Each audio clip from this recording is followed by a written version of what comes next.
Bəs ailəniz bundan nə zaman məlumatda oldu ki, artıq siz narkotik aludəçisisiniz? Ailəm hardasa bir 2 ildən 3 ildən sonra.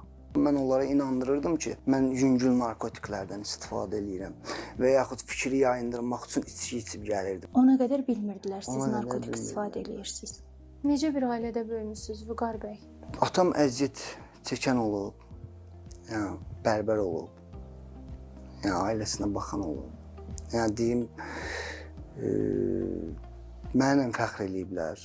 Elə fəxr yox da, atam məsəl üçün mənimlə həmişə fəxr eləyib ki, istəyərəm idmançı olasan, istəyərəm dünya və Avropa çempionu olasan, mənimlə yəni çox yəni fəxr eləyib. Düzdür, mən indi atam o qədər yəni zəhmətkeş, yəni o qədər əziyyətlər çəkib ki, bugün yəni o şeylərdə mən narkotik istifadəmə görə demək olar ki, bir çox şeylər yəni itirdi. Evdir, maşındır, torpaqdır. Yəni onları əziyyətlə yəni qazanmışdı. Qanı ya bahasına yəni gəlmişdi. Yəni nail olmuşdu onlara. Onların hamısını yəni demək olar ki, itirdi. Yəni şükür olsun bu günə. Amma ki bir gün belə olsun, mən çox yəni tutulmuşam. Dəfələrlə yəni. Onlar hamısı boş şeylərdir, mən belə fikirləşirəm. Amma əsas mənəvi mənim ziyan vurmağım yəni ki, önəmlidir. Maddi o mənim həmişə yəni sağalmağımı istəyib. Amma bir yerə kimi gəldi, əlini çəkdi üstümdən. Qayıtdı ki, necə istəyirsən, qovdu məni evdən. Necə istəyirsən, ged yaşa günah. Sənə görə mən heç nə eləyə bilmirəm, çölə bayıra çıxa bilmirəm, utanıram. Bir valideyn üçün ən çətini övladdan imtina eləmək, onu evdən qovmaqdır. Bəlkə də onlar bununla sizi daha doğru yola təhrik eləmək istəyirdilər. Heç o zaman fikirləşmədiniz ki, artıq narkotika görə siz doğmalarınızı, əzizlərinizi itirirsiniz. Valideyninizin sizi evdən qovması belə sizə təsir eləmədi. Təsir eləmədi. Həmin yəni ki, vaxt üçün təsir eləmədi. Amma Nə düşünürdünüz həmin anda?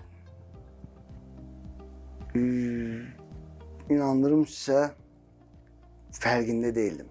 Yəni narkotik istifadə eləyirdim. Bütün yəni necə deyim, hisslər donmuşdu. Sadəcə özümə bir dənə yazığım gəlirdi. Çünki mən nələri itirmədim? Çempionluq, ailə, dost, tanış, bir idmançı kimi nə qədər yəni insan tanıyır, onların inamını, etibarını hamısını itirdim. İnandırım, girirdim, elə vaxtlar olurdu ki, girirdim evə, yəni bütün ailə üzvləri və yaxud da qohum, tanış, qonaq gəlir. Mən o ailənin içində özümü tək hiss eləyirdim. Çəkilirdim bir dənə otağa, telefonu alırdım əlimə, ancaq elə bilirdim ki, belə yəni düzgündür, belə yəni yaxşıdır. O dövrdə həyatınızda hansı dəyişikliklər müşahidə edilib, psixi və fiziki olaraq? Belə deyim də, narkotik birinci növbədə fiziki yəni balansı qaçırdır, sonra psixi, sonra mənəvi, sonra da sosial. Bir fiziki məndə bir çox yəni fəsadlar olub. Bugünkü gün yəni qolumda kəsiklər var, ayağımda yara izlər var, dişlərim məsəl üçün narkotika görə tökülüb. Hətta sizə düzdür bir çox yerdə danışmışam. Mən ayaqlarımı itirirdim. Narkotik istifadəsinə görə ayaqlarım şişmişdi. Yəni mən hərəkət edə bilmirdim. O dərəcədə yəni şişmişdi ki, mən həkimə apardılar. Orada bir ağır səhnə də oldu. Düzdür, anam götürdü, taksiyə mindirdi, apardı məni. Mənim atam eksperimental atamın işi ilə üzbəüzdür, atamın iş yeri. Gəldi orada atam mənə qayıtdı dedi ki, yəni öl, sənin də canını qutarsın bizim. Orada inandırım sizə mənim yəni o səhnə atamın dediyi söz mənə yəni ağır gəlmədi. Yəni mən indi analiz eləyirəm ki, mən narkotik istifadə eləməyim üçün mən ayaqlarımı itirməyə razı idim. Ayağımı itirim, mənə evdəkilərin yazığı gəlsin, dostum, tanışığın yazığı gəlsin. 5-10 manat məndən pul versinlər mənə, evdən dostuma atım, narkotik gətirsin, gəlsin, mən istifadə eləyim. Fiziki, psixoloji çox, məsəl üçün durmuşam narkotik pul evdən məsəl üçün almaq üçün psixoloji uşaqların qabağında, ailənin qabağında götürmüşəm lezman ki, kəsərəm, doğrayaram özümü, mənə pul verməlisiniz. Çöldə, bayırda məcbur olub bəl verirdilər.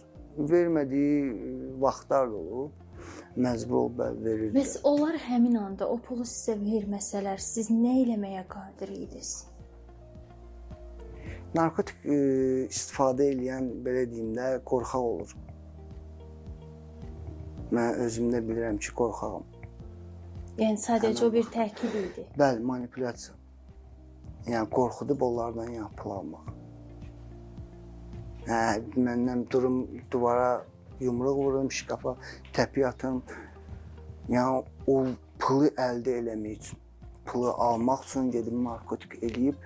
İnandırım sizi, o narkotik eləyib gələndən sonra da heç elə bil həmin adam deyilsən də.